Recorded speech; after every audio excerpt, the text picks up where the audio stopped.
Hi. So in this video I'm going to cover some basic technique and practice habits for scales and single note playing, and I'm also going to show you first fingering. So first of all, the most important thing is get clean notes. So to do that, you want to have your finger towards the metal fret, towards the body of the guitar. You don't want on top of it, you'll get buzzing. But if you get too far to the other side, you have to apply more pressure, which a lot of beginners especially have trouble applying enough pressure. So you want to be close to the metal fret. Now, if you're not sure which fingers to use on any scale, a fairly safe thing to do is use one finger per fret. So if it's the scale's within a 4-fret range, my first finger would be, if I'm starting at the 5th fret, at the 5, second finger at 6, third finger at 7, and pinky at 8.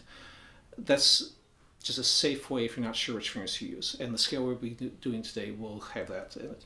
Now, if you're having trouble stretching to reach notes, especially on the bass strings, if your thumb comes up high, there are times when that's okay to do, but when you're trying to stretch, it's not okay. Because if I put my finger on the 5 and I bring my thumb up high, I physically cannot move my pinky past about 7. It hurts to try and get to 8. Now, if I lower it down, that allows my hand to expand. And when I expand it out, then I can reach up to like 12, which no reason to have to be able to reach that far, but the point is, wherever your flexibility is, it'll allow you to stretch further. Up here, I physically can't.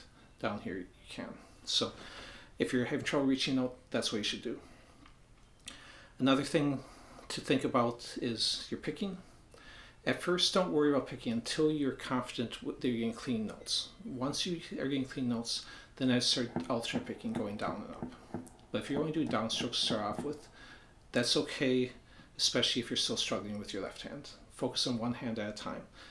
So let's go ahead and jump into actually playing the scale. So the scale I'm going to teach you is a very common one, most common one in blues, classic rock, classic metal, a lot of stuff, just a minor pentatonic scale. Penta just means 5, so pentatonic is a 5-note scale. So technically there are a lot of different pentatonics, but if someone just says a minor pentatonic, this is the fingering they will mean almost always. So I'm going to start at the 5th fret with the first finger. Then I reach up with the pinky to 8. Then I go to the next string. There's only 2 notes on each string, so you can just do down and up on each string. Next string will be a 5 and a 7 on the 5th string. When I'm saying strings, thinnest string is your 1st, thickest is your 6th. So now we go down 4th string and go 5, 7, 5, 7 again on the 3rd string. So you have 3 in a row there, 5, 7. So it's a simple scale.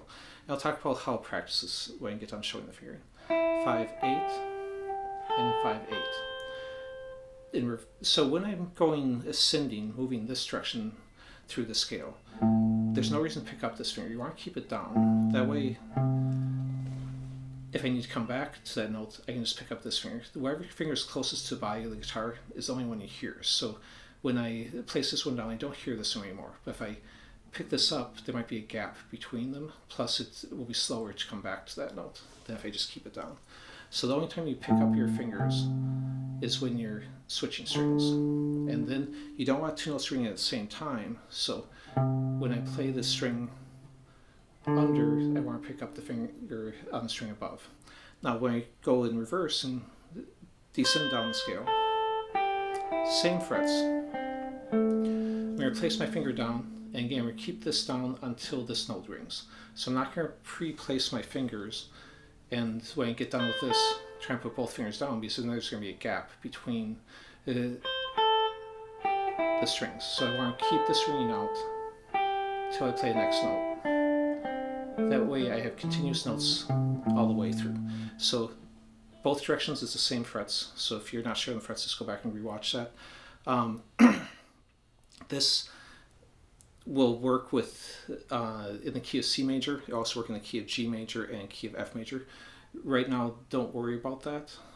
It also can be moved anywhere on the neck. But keep it in one spot first. Just get comfortable with that. Now, before you move on to a second scale, the purpose of scales is not just to memorize a bunch of scales. Even though, in the other videos I've taught probably already about 50 different scale fingerings on my videos. But really, it's more important to get one scale down really well and be able to make music with it, because that's the ultimate goal.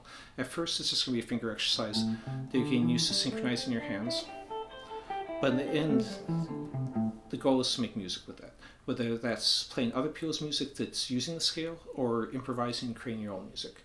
So before you move on and start memorizing other scales, I'd recommend you to be able to start anywhere in the scale and not be lost. So I can start on any fret and I can go and ascend or descend without being lost in it. And that's a good exercise to do, is just start somewhere in the scale, move a few notes. And you can add a vibrato, which is just shaking the note if you want.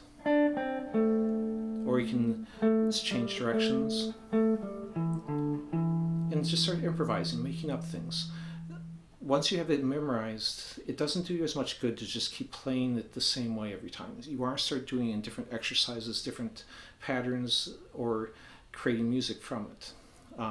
Another purpose of the scale is, this is so common in so many songs, so when you learn other people's guitar solos, or even some rhythm parts, you'll see this within them. And if you already know the scale that they're creating from, it's much quicker to learn their music on it. So anytime you're hearing things like bends, it's probably coming from a pentatonic scale. Again, it doesn't matter what fret you're playing it at. You could be playing up here. It's going to be the same fingering, just move to a new fret on it. So take your time, keep working until you really feel comfortable with it, and then move to another one. The purpose of moving to a second scale is to give you more variety or options. So you can maybe slide from another position, or you can add extra notes to it. But there's a ton you can do just with this one scale, so stick with that till it feels comfortable, and then when you're getting bored with that, go ahead and add our fingering, and I got plenty of other videos to show that. Anyways, if there's any questions, leave them in the comments. Hope you liked the video. Thanks.